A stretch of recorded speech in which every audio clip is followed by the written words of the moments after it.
الحمد لله وكفى وسلام على عباده الذين اصطفى أما بعد فأعوذ بالله من الشيطان الرجيم بسم الله الرحمن الرحيم ألم تر إلى الذين خرجوا من ديارهم وهم ألوف حذر الموت فقال لهم الله موتوا ثم أحياهم إن الله لذو فضل على الناس ولكن أكثر الناس لا يشكرون وقاتلوا في سبيل الله واعلموا أن الله سميع عليم صدق الله العظيم الحمد لله আল্লাহ তাআলার মেহেরবানি তিনি আমাদেরকে তাফসীরের এই মজলিসে বসার তৌফিক দিয়েছেন আলহামদুলিল্লাহ। আমরা আজকে সূরাতুল বাকারার 243 ও 244 নম্বর আয়াতের তেলাওয়াত করলাম। এর আগের আয়াতগুলোতে যেমনটি আমরা শুনে এসেছি যে আল্লাহ সুবহানাহু ওয়া তাআলা দাম্পত্য জীবনের বিভিন্ন বিষয়ে আমাদেরকে দিক নির্দেশনা দান করেছেন। সূরা বাকারার এই অংশে অর্থাৎ 243 পরবর্তী অংশে আল্লাহ রাব্বুল আলামিন জিহাদের কথা বলবেন। ইসলামকে সুপ্রতিষ্ঠা করার লক্ষ্যে নিজের জান মাল কুরবান করা এবং উদ্দেশ্য কেবল দ্বীন ও ইসলামকে প্রতিষ্ঠা করা, আল্লাহ কালিমাকে বুলন্দ করা, এই উদ্দেশ্যে কাফেরদের বিরুদ্ধে মাঠে ময়দানে সশস্ত্র যে যুদ্ধ হয় সেটাকে ইসলামের পরিভাষায় বলা হয় জিহাদ। এই জিহাদ করতে গিয়ে বিভিন্ন সময় সবচাইতে বড় যে ভয়, অন্তরায়, বাধা দেখা দেয় সেটি হচ্ছে প্রাণের ভয়, জানের ভয়। জানের ভয় থাকার কারণে মানুষ জিহাদে যেতে চায় না। জিহাদে গেলেও সেখান থেকে পালিয়ে চলে আসতে চায়, অথবা জিহাদের বিরুদ্ধে মন করা বিভিন্ন রকমের ব্যাখ্যা দাঁড় করায়। এসবের পিছনে মূলত থাকে প্রাণের ভয়। কিন্তু যার প্রাণের আসল মায়া আছে, এই প্রাণটাকে আসল শান্তি দেওয়ার প্রেরণা যার মধ্যে আছে, সে জিহাদকে কখনো ভয় পায় না। কারণ সে জানে জিহাদের মাধ্যমে আল্লাহ সুবহানাহু ওয়া তাআলা এই নফসকে, এই প্রাণকে জান্নাতের মধ্যে আসল সুখ শান্তি দান করেন। যে প্রাণ জিহাদের ময়দানে বিসর্জন দেওয়া হয়, সেই প্রাণের চাইতে দামি প্রাণ আর হতে পারে না। প্রাণ তো যে কোনো এক সময় যাবেই, এটার জন্য একটা নির্ধারিত সময় আল্লাহ তাআলা কর্তৃক রয়েছে। সেই সময় প্রাণকে যেতে হবেই, সেটা ঘরে হোক কিংবা বাইরে হোক, জিহাদের ময়দানে হোক অথবা জিহাদের ময়দান ছাড়া হোক, মানুষের মৃত্যু আসবেই। শ্রেষ্ঠ মৃত্যু হলো সেটা যে মৃত্যু মানুষ আল্লাহ তাআলার কালিমাকে বুলন্দ করার জন্য, আল্লাহ তাআলার দ্বীনকে প্রতিষ্ঠা করার জন্য, দ্বীনের যারা শত্রু কাফের মুশরিক তাদের বিরুদ্ধে মাঠে ময়দানে জিহাদ করতে গিয়ে যে প্রাণ বিসর্জন দেয়, সেটাই হচ্ছে সবচেয়ে শ্রেষ্ঠ মৃত্যু। এই মৃত্যুকে বলা হয় শাহাদাত। এই মৃত্যু যারা গ্রহণ করেন তাদেরকে কুরআন হাদিসের ভাষায় মৃত বলতে নিষেধ করা হয়েছে। বলা হয়েছে যে এরা অমর, জীবিত, এদেরকে তোমরা মৃত বলো না। তারা জীবিত, আল্লাহ তাআলার কাছে তারা বিশেষ রিজিক প্রাপ্ত হয়। এই জন্যই রাসূলুল্লাহ সাল্লাল্লাহু আলাইহি ওয়াসাল্লাম বারবার দোয়া করেছেন, হে আল্লাহ, তুমি আমাকে শাহাদাতের মৃত্যু নসিব করো। আল্লাহ রসুল বলেছেন, সহিহ বুখারী হাদিস, আমার মন চায় জিহাদের ময়দানে যাই, সেখানে আমাকে একবার হত্যা করা হবে, এরপর আল্লাহ তাআলা আমার জীবন দিবেন, নতুন জীবনটাকে আবার আল্লাহ তাআলার রাহে বিসর্জন দিব, আবার আল্লাহ তাআলা জীবন দিবেন, আবার আল্লাহ রাব্বুল আলামিনের রাহে রাস্তায় আমার সেই নতুন জীবনটাকে বিলীন করে দিব। এভাবে এক একটা নতুন জীবন পাবো, আর সেটাকে আল্লাহ তাআলার রাস্তায় আমি উৎসর্গিত করে দিব। এটা রাসূলুল্লাহ সাল্লাল্লাহু আলাইহি ওয়াসাল্লামের দিলের অন্যতম কামনা, বাসনা ছিল। তো সেই জিহাদের বিষয়ে যেহেতু সবচাইতে বড় বাধা হচ্ছে মৃত্যুর ভয়, আল্লাহ রাব্বুল আলামিন সূরা বাকারার 243 পরবর্তী আয়াতে মৃত্যুর ভয় যেন মানুষের অন্তর থেকে দূর হয়ে যায়, এই বিষয়ে 5টা ঘটনা শুনিয়েছেন। এই বিষয়ে 5টা ঘটনা শুনিয়েছেন। এই 5টা ঘটনার মধ্যেই দেখানো হয়েছে যে মানুষের মরণ সুনিশ্চিত। সেটা জিহাদের ময়দানে হতে পারে, জিহাদের ময়দানের বাইরেও হতে পারে। যার মৃত্যু জিহাদের ময়দানে লেখা আছে, সে ঘরে যতই বসে থাকতে চান, তাকে জিহাদের ময়দানে আল্লাহ রাব্বুল আলামিন নিবেনই নিবেন। কিভাবে নিবেন সে এটা কল্পনা করতে পারবে না। কেউ হয়তো স্বেচ্ছায় যাবে, কাউকে হয়তো বিশেষ পরিস্থিতির কারণে যেতে হবেই তাকে, এবং সেখানেই তার মৃত্যু যেহেতু লেখা আছে, ওখানেই সে মৃত্যুবরণ করবে। আরেকজন ব্যক্তি, সে তুমুল যুদ্ধের ময়দানে তুমুল লড়াই করছে, ভয়াবহ অবস্থা, তীর সামনে দিয়ে আসছে, বন্দুকের গুলি আসছে, বোমা আসছে, আরো কত কিছু আসছে, কিন্তু আল্লাহ রাব্বুল আলামিন জিহাদের ময়দানে তার মৃত্যু সৌভাগ্য লিখে রাখেন নাই। সে সেখানে মরবে না, সে সেখানে শহীদ হতে পারবে না। হযরত খালিদ ইবনে ওয়ালিদ রাদিয়াল্লাহু আনহু, যাকে বলা হয় আল্লাহ তাআলার তরবারি, রাসূলুল্লাহ সাল্লাল্লাহু আলাইহি ওয়াসাল্লাম যাকে উপাধি দিয়েছিলেন আল্লাহ তাআলার তরবারি, সাইফুল্লাহ, সাইফুল ইসলাম, ইসলামের তরবারি, আল্লাহর তরবারি। এই ব্যক্তিত্ব এমন যে যখন তিনি কাফের ছিলেন, তখনও তিনি কোনো যুদ্ধে পরাজিত হন নাই। কাফের অবস্থায় যেসব জায়গায় যুদ্ধ করেছেন, সব জায়গায় শুধু জয় আর জয়। মুসলিম হওয়ার পর যেসব জায়গায় তিনি লড়াই করেছেন, সব জায়গায় শুধু জয় আর জয়। পরাজয়ের কোনো গ্লানি তার জীবন ইতিহাসে নাই। খালিদ ইবনে ওয়ালিদ রাদিয়াল্লাহু আনহু বলতেন যে আমাকে যদি এই কথা জানানো হয় আমার একটা পুত্র সন্তান হয়েছে, এতে আমি এত বেশি আনন্দিত হব না, যত বেশি আনন্দিত হব সেই ডাকে, যেই ডাক আসবে আমিরুল মুমিনের পক্ষ থেকে। ভোরবেলা বলা হবে, খালিদ, জিহাদের সময় হয়ে গেছে, তুমি জিহাদের উদ্দেশ্যে বের হও। এই ডাকে আমি যত বেশি আনন্দিত হব। খালিদ ইবনে ওয়ালিদ রাদিয়াল্লাহু আনহু শেষ জামানায় তিনি জিহাদের ময়দানে শহীদ হন নাই। তিনি বারবার ওই সময় বলছিলেন, এই যে খালিদের শরীর, এই শরীরের 1 ইঞ্চি জায়গাও এরকম নাই যেখানে তীর, বর্ষা বা তরবারির কোনো আঘাত লাগে নাই। সব জায়গায় তরবারির আঘাত আছে, কিন্তু আজকে খালিদ মৃত্যু শয্যায় শায়িত অবস্থায় মারা যাচ্ছে।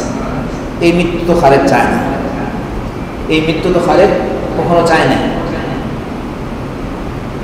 বুজুর্গানে কেরাম বলেছেন, খালিদ রাদিয়াল্লাহু আনহুকে আল্লাহ রাব্বুল আলামিন জিহাদের ময়দানে মৃত্যু দেন নাই। কেন দেন নাই? কারণ তিনি তো হচ্ছেন আল্লাহ তাআলার তরবারি। জিহাদের ময়দানে যদি তার মৃত্যু হয়ে যায়, তাহলে লোকজন বলবে যে আল্লাহ তাআলার তরবারি ভেঙে গেছে, আল্লাহর তরবারি ভেঙে গেছে। এই কথাটা যেন কেউ বলতে না পারে, এজন্য আল্লাহ রাব্বুল আলামিন ইচ্ছা করেই তাকে তার নিজ কুদরতে তাকে জিহাদের ময়দানে মৃত্যু না দিয়ে তার বিছানা সজ্জার ভিতরে মৃত্যু দান করেছে। তবে রাসূল করিম সাল্লাল্লাহু আলাইহি ওয়াসাল্লাম ইরশাদ করেছেন, মান সাআলাল্লাহ আশ-শাহাদাতা বিসিদকিন বাল্লাগাহু মারতাবাতাশ শুহাদা ওয়া ইন মাতা আলা ফিরাশি। কোনো ব্যক্তি আল্লাহ তাআলার কাছে এই কামনা করল যে হে আল্লাহ, আপনি আমাকে জিহাদের ময়দানে শহীদের মৃত্যু দান করেন, এবং সে এই কামনার ভিতরে, সে এই চাওয়া এবং আকাঙ্ক্ষার ভিতরে সৎ, আন্তরিক, এই ব্যক্তি যদি বিছানায় শুয়ে শুয়েও মৃত্যুবরণ করে চেষ্টা সাধনার পর এবং আন্তরিকতার সাথে দোয়ার পরে, আল্লাহ রাব্বুল আলামিন তাকে শহীদদের মর্তবায় উন্নীত করে দিবেন। তো খালিদ ইবনে ওয়ালিদ রাদিয়াল্লাহু আনহুর মৃত্যু যদিও শয্যার মধ্যে ছিল, কিন্তু সারা জীবনের কামনা যেহেতু ছিল শহীদি মৃত্যু, আমরা আশা করতে পারি আল্লাহ রাব্বুল আলামিন তাকে সেই স্তরে অবশ্যই পৌঁছে দিয়েছে।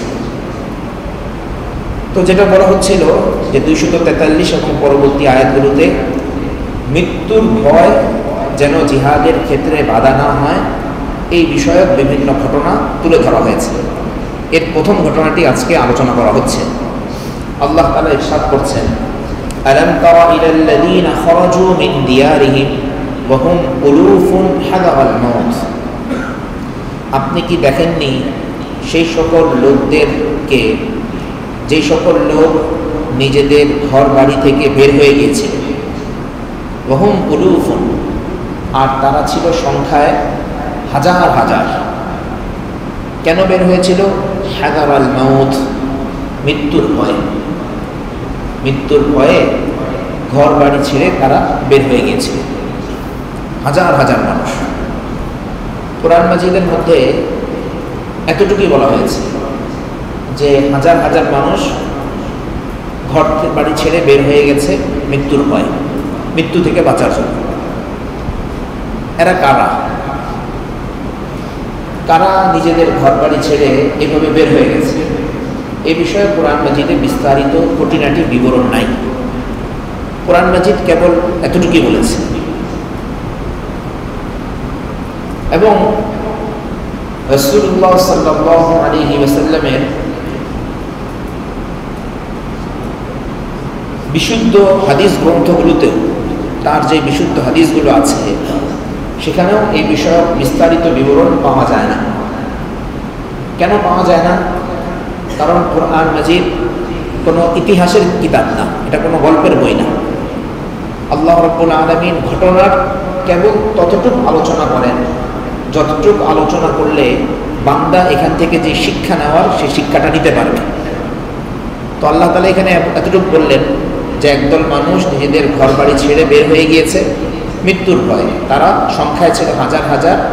ফাকালা লাহুমুল্লাহু মুতু, আল্লাহ রাব্বুল আলামিন তাদেরকে পথিমধ্যেই বাঁচার জন্য যেখানে গিয়েছিল সেই স্থানেই তাদেরকে বললেন তোমরা মরে যাও।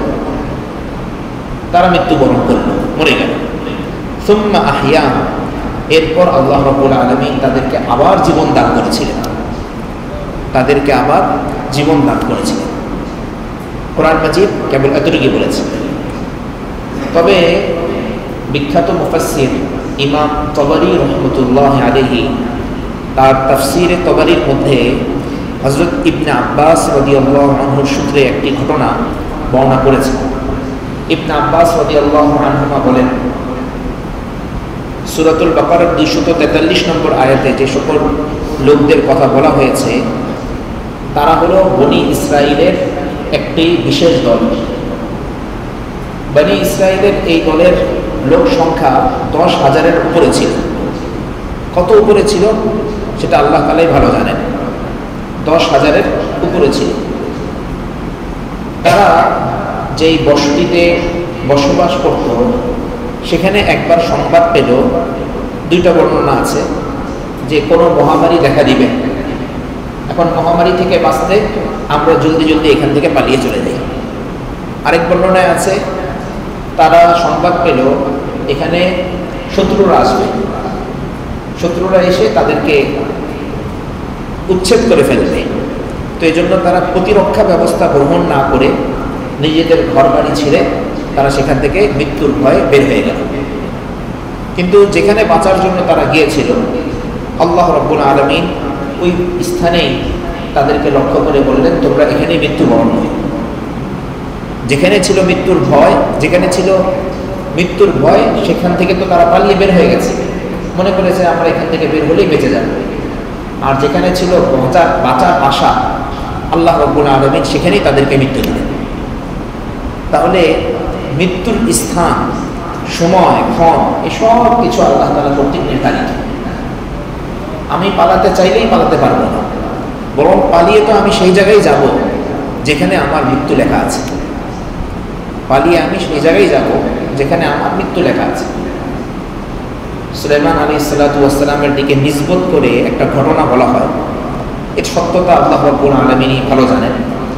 তবে ঘটনাটার থেকে কেবল শিক্ষাটা আমরা নেওয়ার জন্য ঘটনাটা বর্ণনা করছি, এটার সনদ সম্পর্কে আমাদের জানা নাই।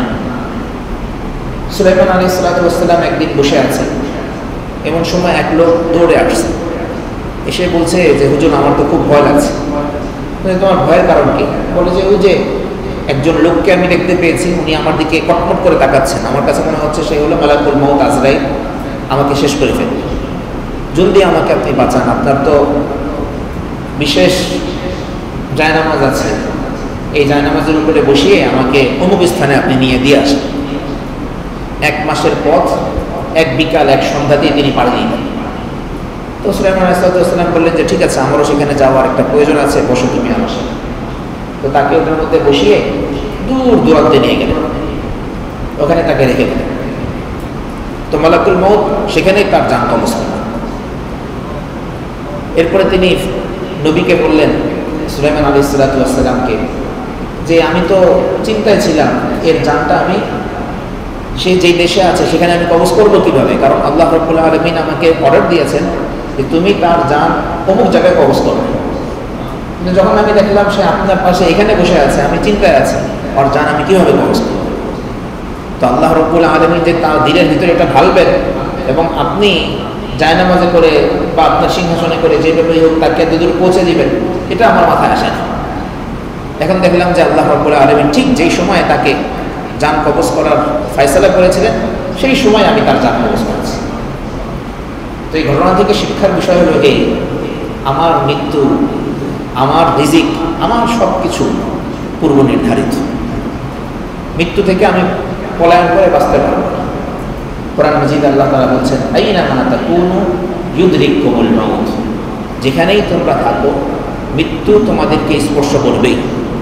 ওয়ালাউ কুনতুম ফি বুরুজিন মুশাইয়াদা, যদিও তোমরা দুর্ভেদ্য খুব শক্তিশালী একটা অট্টালিকার ভিতরেও যদি থাকো, তবুও সেখানেই মৃত্যু তোমাদেরকে স্পর্শ করবেই। তো এই ব্যক্তিরা পালিয়ে সেখানে গেল, আল্লাহ রাব্বুল আলামিন তাদের ব্যাপারে ফয়সালা করে দিলেন, তোমরা মরে যাও, তারা মারা গেল। সুম্মা আহইয়াহুম, এরপর আল্লাহ তাআলা তাদেরকে জীবন্ত করলেন। তারা তো মনে করেছিল আল্লাহ তাআলা তাদের উপরে কাদের নন, সক্ষম নন, তাদেরকে জীবন বা মৃত্যু, তারা পালালেই হয়তো বেঁচে যাবে মৃত্যু থেকে, এরপরে তো মৃত্যুর পরে আর বাঁচার কোনো সুযোগ নেই। তো আল্লাহ তাআলা তাদেরকে কিভাবে জীবন দিলেন? অনেক বছর পরে হযরত হিজকিল আলাইহিস সালাতু ওয়াস সালাম, বনি ইসরায়েলের একজন নবী, তিনি এই সকল ব্যক্তিদের এলাকার পাশ দিয়ে যাচ্ছিলেন। যখন দেখলেন যে এখানে অনেক হাড্ডি পড়ে আছে, তখন তিনি চিন্তিত হয়ে পড়লেন যে এখানে এতগুলি হাড় পড়ে আছে, কোনো কবর নাই, কিছু নাই, নিশ্চয়ই এখানে কোনো বসতি ছিল বা অনেক পূর্বের কোনো মানুষ হয়তো এখানে বসবাস করত। তার মনের ভিতরে প্রশ্ন জাগল। ঠিক এই সময় আল্লাহ রাব্বুল আলামিন হিজকিল আলাইহিস সালামকে হুকুম দিলেন যে এক কাজ করো, আমার পক্ষ থেকে এই হাড়গুলোর দিকে তাকিয়ে তুমি অর্ডার করো যে তোমরা উঠে দাঁড়াও, তোমরা জীবিত হয়ে যাবে, দেখবে আমি তাদেরকে জীবন দান করব। হিজকিল আলাইহিস সালাম আল্লাহ রাব্বুল আলামিনের আদেশ পালন করলেন। ওই হাড়গুলোকে লক্ষ্য করে বললেন তোমরা জীবিত হয়ে যাও। তৎক্ষণাৎ সেগুলো জীবিত হয়ে গেল এবং সেগুলো তরতাজা প্রাণে পরিণত হয়ে গেল। আল্লাহ রাব্বুল আলামিন তাদেরকে জীবিত করলেন। ইন্নাল্লাহা লাযু ফাদলিন আলান নাস, আল্লাহ রাব্বুল আলামিন মানুষের উপরে অনেক অনুগ্রহশীল। এই মানুষ বলতে কারা? ওই সকল ব্যক্তি যাদেরকে আল্লাহ তাআলা নতুন করে আবার জীবন দিয়েছেন, যাদের আকীদা বিশ্বাসকে আল্লাহ তাআলা ঠিক করে দিয়েছেন, যারা এই ধারণায় ছিল যে পালালেই তারা বেঁচে যাবে, অথবা আল্লাহ রাব্বুল আলামিন তাদেরকে পাকড়াও করতে পারবেন না, তাদেরকে জীবন দিতে পারবেন না, মৃত্যু দিতে পারবেন না, এ বিষয়ে তাদের সংশয় ছিল। এই সংশয়টা আল্লাহ রাব্বুল আলামিন দুনিয়াতেই তাদেরকে একবার মৃত্যু এবং একবার জীবন দিয়ে দেখিয়ে দিলেন যে দেখো আমি সব কিছু করতেই সক্ষম, সুতরাং তোমরা তোমাদের আকীদা বিশ্বাসকে ঠিক করে নাও। তাদের ব্যাপারে একটা অনুগ্রহ, আমাদের জন্য এই ঘটনা অনুগ্রহ। আমাদেরকে আল্লাহ রাব্বুল আলামিন এই ঘটনা শুনিয়ে এই শিক্ষা দিচ্ছেন যে দেখো জীবন মৃত্যু তো আল্লাহ তাআলার হাতে। তুমি যেখানেই থাকো, যখন তোমার সময় নির্ধারিত, আল্লাহ রাব্বুল আলামিন তোমাকে অবশ্যই মৃত্যু দিবেন। সুতরাং দ্বীনকে প্রতিষ্ঠা করার জন্য, আল্লাহর কালিমাকে বুলন্দ করার জন্য জিহাদের পথে যেতে তোমরা কখনো পিছপা হও না। আল্লাহর রাস্তায় জিহাদে বের হতে তোমরা পিছপা হও না। ওয়ালাকিন্না আকসারান নাসি লা ইয়াশকুরুন, কিন্তু অধিকাংশ মানুষ অনুগ্রহ পাওয়ার পরে শুকরিয়া আদায় করে না। মানুষের উচিত তো হচ্ছে শুকরিয়া আদায় করা, আল্লাহ তাআলার কৃতজ্ঞতা জ্ঞাপন করা, কিন্তু অধিকাংশ মানুষই এই কাজটা করে না, বরং তারা অনুগ্রহ পাওয়ার পরে আল্লাহ রাব্বুল আলামিনকে ভুলে যায়। প্রসঙ্গক্রমে এখানে তো আল্লাহ রাব্বুল আলামিন যে মৃত্যু এবং যেই জীবনদানের কথা বলেছেন, এরপরে আরও 4টা ঘটনা আলোচনা হবে, সেখানেও একই রকম। এই পৃথিবীতেই ব্যক্তি বা একাধিক ব্যক্তিকে মৃত্যু দেওয়া হয়েছে এবং আল্লাহ তাআলা দেখিয়েছেন যে কিভাবে আল্লাহ তাআলা আবার জীবন দিতে পারেন। এটা দুনিয়াতেই আল্লাহ তাআলা করেছে, এটা করতে আল্লাহ রাব্বুল আলামিন পরিপূর্ণরূপে সক্ষম। আল্লাহ রাব্বুল আলামিন তো চূড়ান্তভাবে মানুষদেরকে মৃত্যু দেন একটা নির্ধারিত সময়, এবং চূড়ান্তভাবে এই পৃথিবীর সবাইকে মৃত্যু দিবেন কিয়ামতের সময়, এবং সবাইকে চূড়ান্তভাবে আল্লাহ তাআলা জীবিত করবেন হাসরের মাঠে বা কিয়ামতের একটা নির্ধারিত সময়ের পরে আল্লাহ রাব্বুল আলামিন সবাইকে আল্লাহ তাআলা জীবিত করবেন, আমাদেরকে আবার আল্লাহ তাআলা হায়াত দিবেন। এটা হলো চূড়ান্ত রূপ। কিন্তু খণ্ড খণ্ডভাবে বিভিন্ন সময় বিভিন্ন নবীর মুআজিজা হিসাবে আল্লাহ রাব্বুল আলামিন ওই চূড়ান্ত রূপের কিছু খণ্ডচিত্র এই পৃথিবীতেও দেখিয়েছেন। এই বিষয়ে আল্লাহ রাব্বুল আলামিন কাদির, এই ক্ষমতা তার আছে যে মৃত্যু দেওয়ার পরে তিনি মানুষকে আবার জীবন্ত করতে পারেন, এই পৃথিবীতেও করতে পারেন। আল্লাহ রাব্বুল আলামিন এই বিষয়ে পরিপূর্ণরূপে সক্ষম, কিন্তু সেটা সবসময় করেন না। সেটা কোনো নবীর হাতে মুআজিজা স্বরূপ আল্লাহ রাব্বুল আলামিন করে থাকেন। তো এখানে আল্লাহ তাআলা একজন নবীর মুআজিজা স্বরূপ তার কওমকে আল্লাহ তাআলা হিজকিল আলাইহিস সালাতু ওয়াস সালামের মাধ্যমে দেখালেন। আমাদের বর্তমান কালের গত 100 বছরের ভিতরে লেখা কিছু কিছু তাফসীরের কিতাব এরকম আছে, বাংলা অনুবাদ হয়েছে। আপনি আয়াত যখন পড়বেন সেখানে আপনি দেখবেন যে তারা ব্যাখ্যা করছেন এখানে আল্লাহ রাব্বুল আলামিন এই সম্প্রদায়ের যে মৃত্যুর কথা বলেছেন, সেই মৃত্যু দ্বারা আসল মৃত্যু উদ্দেশ্য না, বরং রাজনৈতিক মৃত্যু উদ্দেশ্য। আসল মৃত্যু উদ্দেশ্য না, বরং রাজনৈতিক মৃত্যু উদ্দেশ্য। এরপর তাদেরকে আল্লাহ তাআলা যে নতুন করে আবার জীবন দান করলেন, এর মাধ্যমে উদ্দেশ্য হলো রাজনৈতিকভাবে তাদের উত্থান। এই যে অর্থটা করা হলো বা এই যে ব্যাখ্যাটা করা হলো, এই ব্যাখ্যা 1300 বছরে, এই 1400 বছরের এই লম্বা সময় আর কেউ করেন নাই। এই ব্যাখ্যা না নবী আলাইহিস সালাতু ওয়াস সালাম থেকে বর্ণিত, না সাহাবায়ে কেরাম থেকে বর্ণিত, না তাবিঈন থেকে বর্ণিত, অন্য কারো থেকে এরকমের কোনো ব্যাখ্যা বর্ণিত হয়নি। হঠাৎ করে একজন ব্যক্তি হাতে কলম নিল এবং সে কোরআন শরীফের কিছু তর্জমা পড়ে বা কিছু আরবি শিখে আরও কয়েকটা তর্জমার কিতাব সামনে দেখে যা ইচ্ছা তা লিখে দিল। যা ইচ্ছা সে যেটা নিজে বুঝেছে সেটাকে তাফসীরের নামে চালিয়ে দিল। এটা কখনো তাফসীর না। তাফসীর তো আসল হচ্ছে যেটা রাসূলুল্লাহ সাল্লাল্লাহু আলাইহি ওয়াসাল্লাম করেছেন, সাহাবায়ে কেরাম করেছেন, তাবিঈন করেছেন, এবং যারা সারা জীবন এই পথে নিজেদের জীবনকে বিলীন করেছে, তারা পূর্ববর্তীদের উসুল এবং কাওয়ায়েদ, নিয়ম নীতির আলোকে যে ব্যাখ্যা করবেন সেটাই আসল তাফসীর। আমি আমার মন গড়াভাবে কয়েকটা তর্জমার কিতাব পড়লাম, ইংলিশ কয়েকটা তর্জমার কিতাব আমি দেখলাম, কয়েকটা তাফসীরের কিতাব দেখলাম, ওখান থেকে আমি কিছু নিলাম, এখান থেকে কিছু নিলাম। এরপরে আমার কাছে মনে হচ্ছে যে এখানে এটা হতে পারে, বাস আমার মনে হওয়াটাকে আমি কোরআনের উপরে চাপাই দিলাম। এটা তাফসীর না। আমার মনে হওয়াটাকে কোরআনের উপরে চাপিয়ে দেওয়া, এটা তাফসীর না। আমার নানির আব্বা উনি দারুল উলুম দেওবন্দে ফারিক ছিলেন। মানে আজকে থেকে প্রায় 110 বছর আগে ভারতের দারুল উলুম দেওবন্দে উনি পড়াছিলেন। তো নানি এখনও তার আব্বার একটা কথা বলেন আর কি, সেটা আপনাদের সাথে এটা বোঝার জন্য শেয়ার করছি। তো উনি বলেন যে আব্বাজানের কাছে যখনই কোনো বিশেষ কথা, দিনের কোনো বিশেষ আমল জানতে যেতাম, তো তখন তিনি আব্বা ঘুরে ফিরে একটা কথাই বলতেন, এই পর্দা করবা, ঠিকভাবে নামাজ পড়বা, আর সত্য কথা বলবা, আর কোরআন মাজিদ তুমি পড়বা, সাহাবাদের গল্প, নবীজির গল্প পড়বে। আবার যেতাম আব্বার কাছে কোনো কিছু শোনার জন্য, আব্বা ঘুরে ফিরে সে একই কথা বলতেন। ডাক দিয়ে বলতেন যে কোরআন শরীফ শোনাও, দেখি শুদ্ধ আছে কিনা। আবার ডাক দিয়ে বলতেন যে হুজুর সাল্লাল্লাহু আলাইহি ওয়াসাল্লামের সিরাতের, তার জীবনীর এই ঘটনাটা তোমার জানা আছে কিনা, এই বইটা পড়ছো কিনা, এটা শোনাও, কি শুনছো এটা শোনাও। আবার কোনো নতুন কিছু শিখতে গেলেই ঘুরে ফিরে আবার একই কথা। তো নানি বলতে থাকেন যে আব্বার কাছে সারা জীবন শুধু এই একই কথা শুনছি, আব্বার কাছে সারা জীবন সেই একই কথা শুনেছি। কোরআন শরীফ শুনতে হয়েছে, হুজুর সাল্লাল্লাহু আলাইহি ওয়াসাল্লামের জীবনী ঠিক আছে, আম্মা জানদের জীবনী জানা আছে, সাহাবায়ে কেরামের জীবনী জানা আছে, এগুলি শুধু তিনি আমাদেরকে জিজ্ঞেস করতেন। এটা কেন? আলেম তো অনেক বড়, ওই সময় যারা দারুল উলুম দেওবন্দে যারা পড়াশোনা করেছেন, একেবারে ব্রিটিশ আমলের মাঝামাঝি দিক বা শেষের দিকে ওই সময় যারা পড়াশোনা করেছেন, তো তারা কি পর্যায়ের আলেম ছিলেন এটা আপনারা যদি একটু খোঁজ খবর নেন আপনারা বুঝতে পারবেন। কিন্তু তারা বুঝেছেন যে এর লাইন তো আসলে এটা না, সে তো তার নিজেকে এটার জন্য উৎসর্গিত করে নাই, বা তাকে পরিপূর্ণরূপে কোরআনের জন্য উৎসর্গিত করা যায় নাই।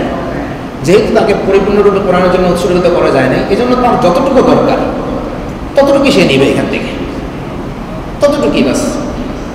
এর বাইরে যদি বেশি এটা নিয়ে করতে যায়, আমি নিজেই এই বিষয়ে একটা লেকচার দাঁড় করালাম, কোরআন মজিদের তাফসিরের আসর, কোরআন মজিদের ব্যাখ্যার আসর। কোরআন মজিদের এখন তো শব্দ শুধু তাফসির আর ব্যাখ্যা না, এখন হলো গবেষণার আসর। কারা করছেন? Retired person.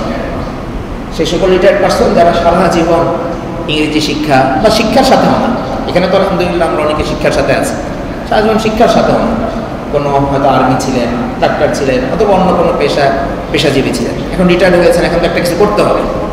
তো কী করতে হবে? সবচেয়ে বড় জুলুমের জায়গা হলো এই কোরআন মজিদ। কোরআন মজিদ নিয়ে গবেষণা করতে হবে, একটা ওয়েবসাইট খুলতে হবে এবং সম্ভাবনা কয়েকজনকে নিয়ে আমি যেটা বুঝেছি এটাকে কোরআনের ব্যাখ্যায় হিসাবে প্রচার করিয়ে দিতে হবে। এই হলো আমাদের হালত। আবার এটা যদি কেউ এই বিষয়ে যদি কেউ কথা বলতে বলেন, তাহলে বলা হবে যে আসলে দিন তো প্রতিষ্ঠা হয়ে গিয়েছিল, দিন প্রতিষ্ঠা হয়ে গিয়েছিল, এই সকল মোল্লা মৌলবীদের কারণে দিন প্রতিষ্ঠা হচ্ছে। দিন প্রতিষ্ঠার ক্ষেত্রে সবচেয়ে বড় অন্তরায় কারা? এই সকল মোল্লা মৌলবীরা, যারা সারা জীবন কোরআন হাদিস নিয়ম অনুযায়ী চর্চা করেছে। আসলে আমাকে বুঝতে হবে আমার পরিধি কতটুকু, আমার পরিধি কতটুকু, এটা আমাকে বোঝা দরকার।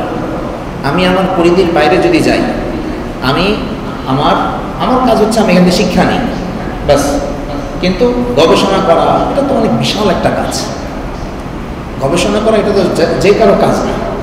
ইঞ্জিনিয়ারিং তো কত মানুষ পড়ে, কিন্তু রিসার্চ ফিল্ডে কি সবাই কাজ করে? সবাই কাজ করে না। সেই তার ইঞ্জিনিয়ারিং বিদ্যা নিয়ে, প্রকৌশল বিদ্যা নিয়ে বিভিন্ন রকমের কাজ করতে থাকে। সবাই রিসার্চার হয়ে যায় না, সবাই শিক্ষকও হয়ে যাবে না। এটার একটা আলাদা জগৎ আছে। সেই জগতে একটা নির্দিষ্ট কিছু মানুষই সেখানে দখল নেবে, সেখানে তারা ঢুকবে। তো এই আয়াতের যেটা আল্লাহ রাব্বুল আলামিন সাধারণভাবে বলেছেন যে আল্লাহ তাআলা তাদেরকে মৃত্যু দিয়েছেন এবং মৃত্যুর পরে আল্লাহ তাআলা তাদেরকে আবার জীবন দিয়েছেন। এখানে যে কথাগুলো আছে খুব সরসরিভাবে আমরা এটাকেই বিশ্বাস করি। এটাই আমাদের আকীদা, এটাই আমাদের বিশ্বাস। আল্লাহ তাআলার ব্যাপারে আমাদের এটাই বিশ্বাস যে তিনি চূড়ান্ত মৃত্যু এই পৃথিবীতে দিতে পারেন, আবার এই পৃথিবীতেই তিনি ইচ্ছা করলে জীবিতও করতে পারেন। এরপর আল্লাহ তাআলা সেই কথাটি বলছেন, এই যে মৃত্যুর ভয় এটাকে দূর করার পরে আল্লাহ তাআলা বলছেন ওয়াকাতিলু ফি সাবিলিল্লাহ, আর তোমরা আল্লাহর রাস্তায় লড়াই করো।